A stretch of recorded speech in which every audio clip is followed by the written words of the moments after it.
மறுநாள் இன்னைக்கு என்ன சட்னி? லவஸ்டி ஸ்பெஷல் ரோஜாப்பூ சட்னி பண்ணி தரேன். வாங்க நம்ம ரோஜாப்பூ சட்னி எப்படி பண்ணலாம்னு பார்க்கலாம். அது செய்யறதுக்கு தேவையான பொருள் என்னென்ன அப்படின்னு பாத்தீங்கன்னா, அதுக்கு வந்து நான் 2 கை அளவுக்கு ரோஜாப்பூ இதழ் எடுத்து வச்சிருக்கேன். பன்னீர் ரோஸ் எடுத்திருக்கேன். அப்புறம் 2 டேபிள் ஸ்பூன் வந்து கடலைப்பருப்பு எடுத்திருக்கேன், குழம்புக்கு போடுற கடலைப்பருப்பு. அப்புறம் இந்த அளவு வந்து தேங்காய் சில் எடுத்திருக்கேன். அப்புறம் மிளகாய் வந்து 1 தான் எடுத்திருக்கேன். இது நல்லா பெரிய மிளகாய் 1. காரம் கொஞ்சம் எக்ஸ்ட்ரா சேர்க்கிறவங்க எக்ஸ்ட்ரா சேர்க்கணும்னா சேர்த்துக்கலாம். அப்புறம் சின்ன அளவு, ரொம்ப கம்மியான அளவு, 1 கொட்டை அளவு சொல்லுவாங்கல்ல, அந்த அளவுக்கு வந்து நான் புளி எடுத்திருக்கேன். நம்மளோட கடாய் காஞ்சதுக்கு அப்புறம் அந்த 2 ஸ்பூன் கடலைப்பருப்பை உள்ள போட்டுக்கோங்க. இந்த அளவுக்கு பொன்னிறமா அது வறுத்து வர்றப்போ சிம்ல வச்சுட்டு நம்மளோட அந்த ரோஜா பூ இதழ் எல்லாத்தையும் போட்டுக்கலாம்.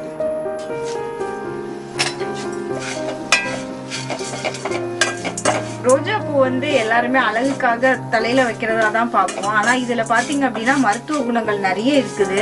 இது ஃபர்ஸ்ட் வயிற்றுல வாயில வர்ற புண்களை எல்லாம் சரி பண்ணும். அது போக ரத்தத்தை வந்து சுத்திகரிக்கிற வேலையெல்லாம் பண்ணும்.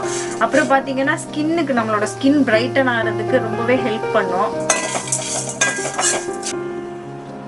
இது வந்து நீங்க இந்த கொஞ்ச நேரம் வதக்குனீங்க அப்படின்னா சாப்பிடுற மாதிரி பதத்துக்கு வந்து மாறிடும். நம்ம இது கூட நம்ம அந்த எடுத்து வச்ச தேங்காய் சில்ல கட் பண்ணி வச்சிருக்கேன், அதையும் சேர்த்துக்கலாம். அப்புறம் அந்த மிளகாய் வந்து கட் பண்ணி வச்சிருக்கேன், அதையும் சேர்த்துட்டு மிக்ஸி ஜார்ல போட்டு நம்ம அடிச்சிடலாம். இந்த சட்னிக்கு தேவையான அளவு உப்பு போட்டுக்கலாம்.